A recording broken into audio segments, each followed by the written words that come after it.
Bom dia, a paz do Senhor esteja com você. Estamos iniciando aqui mais um devocional.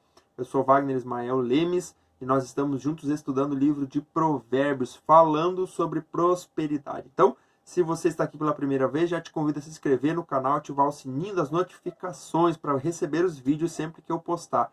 De segunda a sexta-feira, a partir das 6 horas, nós estamos aqui juntos estudando a palavra. Me siga lá no Instagram, @Wagner Ismael Lemes, tudo junto. E também confere lá o meu site, wagnerlemes.com.br. Você será muito bem-vindo, tá bom? Vamos então à leitura do capítulo 18 de Provérbios. Nós vamos ler agora a partir do versículo 13. Então diz assim o texto: quem responde antes de ouvir, comete insensatez. O livro de Provérbios fala muito sobre a insensatez e a sensatez, né? E passa vergonha. O que ele está querendo dizer aqui? Que aquela pessoa que responde antes de ouvir, ela é precipitada.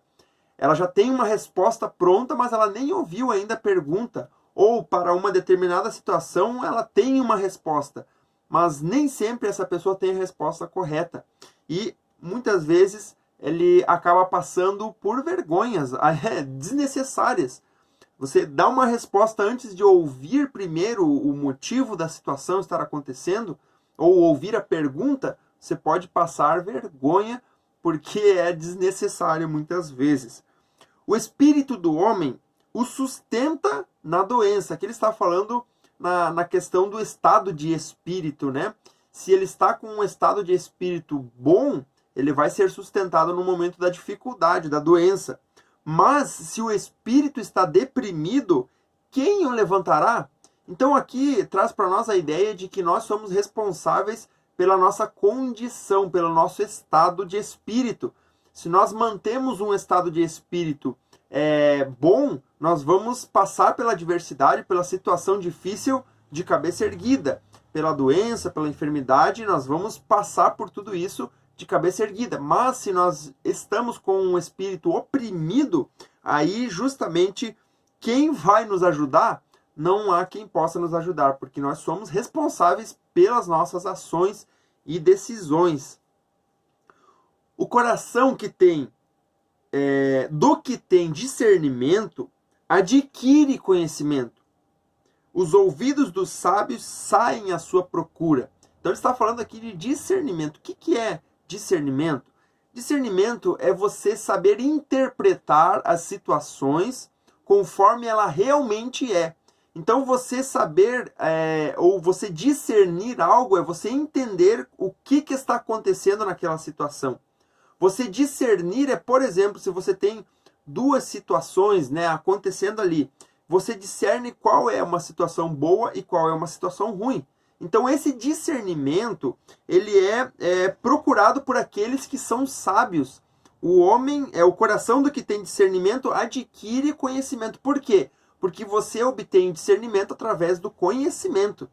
Você consegue discernir o bom do ruim, o bem do mal, através do conhecimento. Aquele que não tem conhecimento, que é o insensato, que é o tolo, aquele que não é sábio, ele não tem discernimento, ele não consegue interpretar. Ele é enrolado pelas pessoas, né? As pessoas conseguem envolver ele em qualquer situação porque ele não discerne aquilo que é certo e errado. Ao passo que o sábio ele já tem discernimento. Então a gente precisa entender isso.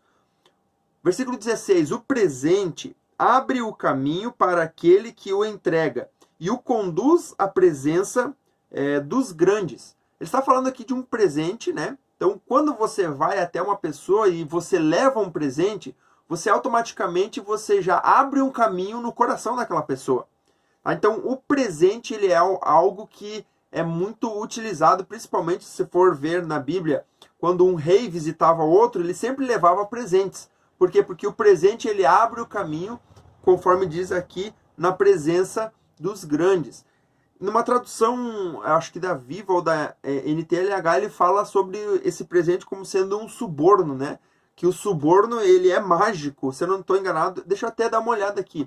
Eu acho que é o versículo 16, aqui ó, na Viva. O suborno é uma chave mágica que abre muitas portas e leva o homem à presença de homens importantes e autoridades. Ele está falando agora no sentido negativo aqui nessa versão, né? O suborno não é algo bom. O suborno é quando você é injusto de certa forma, você compra uma injustiça. Então não é algo bom. Mas no caso aqui da NVI, que é a que eu utilizo aqui, ele diz: o presente abre o caminho para aquele que o entrega e o conduz à presença dos grandes. Então, eu interpretando dessa forma, o suborno também muitas vezes leva à presença dos grandes. Por quê? Porque a pessoa compra por algo que ela não merecia, que não era direito dela. Então ela está sendo injusta, mas muitas vezes por conta disso ela é levada também aos grandes. Versículo 17. Esse versículo é muito importante para nós. O primeiro a apresentar a sua causa parece ter razão, até que outro venha à frente e o questione. Quando você tem que decidir uma situação que aconteceu entre duas pessoas, você não pode ouvir somente um lado. Você precisa ouvir sempre os dois lados. Por quê? Porque se você ouve somente um lado, você vai ouvir aquilo que a pessoa está dizendo e vai parecer que ela tem razão. Mas justamente isso que aconteceu, foi isso. Ao passo que se você ouvir a outra pessoa, ou seja, o outro lado, aquela pessoa vai vir com algo tão importante, tão interessante, que você vai começar a pensar: peraí, tudo aquilo que aquele outro falou agora já não parece tanto assim a verdade, já não parece que ele tem tanta razão. Então, a gente precisa ser, nesse momento aqui, a gente precisa ter equilíbrio de ouvir sempre as duas partes quando você precisar resolver uma questão entre duas pessoas. Por exemplo, uma discussão, uma briga, você precisa ouvir as duas partes, ou comumente a gente diz as versões, né? Me fale qual é a tua versão do caso. Me fale qual é a tua versão do caso. Ouve as duas versões e aí sim você decide, você tem ali uma resposta. Ao passo que se você ouvir só uma pessoa, você pode ser injusto na sua decisão. Versículo 18. Lançar sortes resolve contendas e decide questões entre poderosos. Esse termo lançar sortes não é comum nos nossos dias, tá? Antigamente se falava muito em lançar sortes para decidir uma situação. Então, lá em Atos, no capítulo 1, você vê que os apóstolos eles lançaram sortes para escolher quem iria ficar como discípulo no lugar de Judas Iscariotes, que ele havia traído Jesus, né? Eles lançaram sortes justamente para decidir quem seria, se eu não me engano foi Matias, né? Que foi colocado no lugar de Judas Iscariotes. Então, aqui nós vemos que esse lançar sortes era algo comum antigamente. Hoje, nos nossos dias, a gente poderia considerar que o lançar sortes seria como você lançar uma moeda e decidir no cara ou coroa. Então, por exemplo, isso é utilizado lá no futebol, né? Quando você vai iniciar a partida, o juiz ele joga a moedinha para ver qual dos dois lados vai começar jogando, né? Então, o lado A disse que eu quero a cara da moeda, né? E o outro time diz, eu quero a coroa. Então ele joga para cima e bota em cima da mão, né? E o lado que cair é o lado que vai começar. Então, cara ou coroa. Esse seria o tipo de sorte mencionado aqui na Bíblia. E ele diz assim, que esse lançar sortes resolve muitas vezes contenda e decide questões entre poderosos. Por que isso? Vamos considerar agora no caso da moeda, cara ou coroa. Não tem como alguém burlar qual o lado que vai cair. Ou seja, se eu lanço uma moeda para cima e ela cai de um lado, ou da cara ou da coroa, não tem como eu fazer cair de um lado. É praticamente impossível. Então, é uma forma justa de você decidir algo. Então, seria esse o lançar sortes aqui. 19. Um irmão ofendido é mais inacessível do que uma cidade fortificada. E as discussões são como as portas trancadas de uma cidadela. Por quê? Porque quando alguém é ofendido, normalmente essa pessoa se fecha. Ela fecha o coração, ela não quer saber de nada. Isso é natural do ser humano. O ser humano, por natureza, ele se fecha quando ele é ofendido. Então, esse texto fala justamente disso. Então, evite ofender alguma pessoa, porque você pode fechar o coração dela em relação a você. Agora, versículo 20 e 21, preste muita atenção nisso. Isso aqui é uma lição para a nossa vida. Do fruto da boca enche-se o estômago do homem. O produto dos lábios o satisfaz. A língua tem poder sobre a vida e sobre a morte. e os que gostam de usá-la comerão do seu fruto. Aqui traz claramente para nós que aquilo que nós falamos, todas as palavras que saem dos nossos lábios, nós vamos receber de volta a recompensa daquilo que nós estamos falando. Então elas têm um retorno, essas palavras que nós falamos, elas sempre terão um retorno para nós. Por isso que a gente precisa cuidar muito do que a gente fala. Se a gente vai chamar a atenção de alguém, a gente precisa ter muito cuidado. Se a gente vai decidir alguma coisa, precisamos ter muito cuidado. O discernimento que a gente acabou de falar aqui nos versículos anteriores. A gente precisa discernir muito bem. Por quê? Porque as nossas palavras sempre retornarão para nós. É como se eu semeasse uma semente. Cedo ou tarde eu vou colher os frutos. Eu vou ceifar e eu vou colher os frutos daquilo que eu plantei.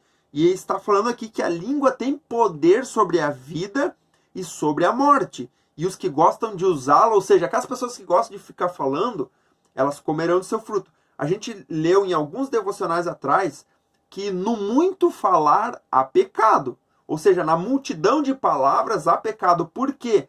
Porque quando a gente começa a falar, chega até um ponto em que a gente muitas vezes perde o raciocínio e acaba falando coisas que não devia. E aí então entra esse texto que a gente vai comer do fruto daquilo que nós falamos. Então, tome cuidado do que você fala, do que está saindo da sua boca, porque a língua fala aquilo que o coração está cheio. Então você vai falar daquilo que está dentro do teu coração.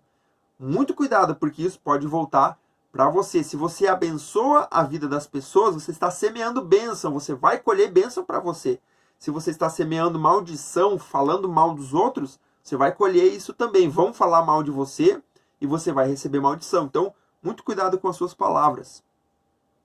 Versículo 22. Quem encontra uma esposa, encontra algo excelente. Recebeu uma bênção do Senhor. Por que esse versículo aqui ele é importante para o homem, no caso aqui, porque ele recebe uma esposa?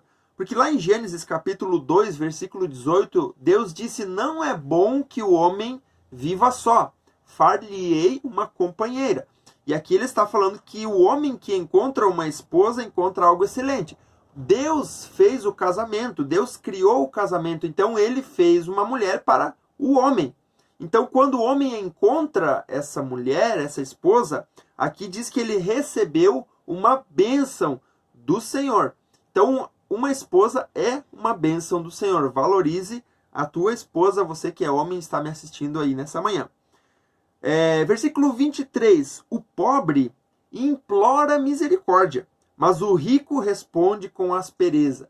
Aqui nós precisamos entender que o rico que responde com aspereza é aquele rico que não tem sabedoria. O pobre, ele sempre vai clamar misericórdia. Por quê? Porque ele não tem os recursos. Ele sempre vai pedir. Ele precisa de alguém que ajude ele. Eu preciso de ajuda, diz o pobre. Eu preciso de misericórdia. Tem misericórdia, né? O pobre sempre vai chamar ou clamar por misericórdia. Ao passo que o rico, pelo fato de ele ter os seus recursos financeiros, ele vai pisar em cima dos outros. Ele vai responder de forma áspera. Mas esse rico é o rico que não tem sabedoria. Porque o rico que tem sabedoria jamais vai agir dessa forma. Por isso que eu falo muito aqui que nós, todos nós, quem dera sejamos ricos, prósperos financeiramente, mas que nós possamos buscar primeiro a sabedoria. Porque a riqueza atrelada à sabedoria é uma bênção na nossa vida. Ao passo que a riqueza sem sabedoria é uma maldição na vida do homem. Então, fica muito claro isso. Versículo 24. Quem tem muitos amigos pode chegar à ruína, mas existe amigo mais apegado que um irmão. Aqui nós precisamos entender que quanto mais a gente cresce financeiramente falando, vai aparecer amigo de tudo que é canto. Vai brotar amigo da terra. Só que esses amigos, entre aspas, não são amigos. Eles são conhecidos que se achegam a você como se fossem amigos. Mas o amigo verdadeiro, ele é aquele que é mais apegado do que um irmão. A gente leu aqui no versículo... Deixa eu ver se eu acho aqui. O versículo que a gente leu sobre essa questão do amigo, né? Deixa eu ver se eu acho aqui, a gente falou sobre isso. Eu acho que eu não vou conseguir encontrar. Aqui, ó. Capítulo 17, versículo 17 diz assim: o amigo, esse é o verdadeiro, tá? Ele ama em todos os momentos. É um irmão na adversidade. E então nós confirmamos aqui dizendo que existe amigo mais apegado do que um irmão. Então, nós precisamos buscar esses amigos para a nossa vida. Amém? Graças a Deus. Vamos orar, vamos agradecer a Deus. Senhor, nós te agradecemos por essa manhã tão maravilhosa, tão especial para a nossa vida. Nos ajuda, Pai, a entender, ó Deus, que tudo aquilo que sai da nossa boca retorna através daquilo que nós falamos, Pai. Ou bênção ou maldição. Aquilo que nós semeamos com palavras, nós vamos colher também da mesma forma. Por isso nos dá sabedoria e, como nós falamos hoje, nos dá discernimento, Senhor, para que a gente possa compreender, perceber aquilo que é certo e errado, aquilo que nós podemos ou não fazer, que a gente possa ser justos nos julgamentos das causas nossas e daqueles que estão também à nossa volta, Pai. Por isso que nós possamos ter, acima de tudo, esse discernimento, Senhor, na nossa vida. Nos ajuda, Senhor, nos orienta pelo poder do Teu Espírito Santo, em nome de Jesus. Abençoa cada um que está comigo, Senhor, no seu dia, Pai amado, do seu trabalho, dos seus negócios, do seu lar, da sua família. Livra-nos de todo mal, em nome de Jesus. Essa é a minha oração e eu te agradeço. Amém e amém. Graças a Deus, que Deus abençoe a tua vida, você possa ter um dia abençoado, você possa ter um dia de vitória, em nome de Jesus. Se inscreve no canal, ativa o sininho das notificações. Deixa teu comentário aqui embaixo. O que Deus falou contigo? Eu tenho certeza que Deus tem algo que Ele falou especialmente ao teu coração, né? Então compartilha aqui com a gente para a gente saber o que Deus tem falado contigo. E se puder, compartilha também com mais pessoas. Envie esse vídeo. Tem uma setinha aqui, né? Embaixo você envia esse vídeo aí para seus amigos, seus parentes, e eu tenho certeza que eles serão abençoados. Deus te abençoe. Amanhã estaremos aqui novamente a partir das 6 horas e eu espero você. Até lá!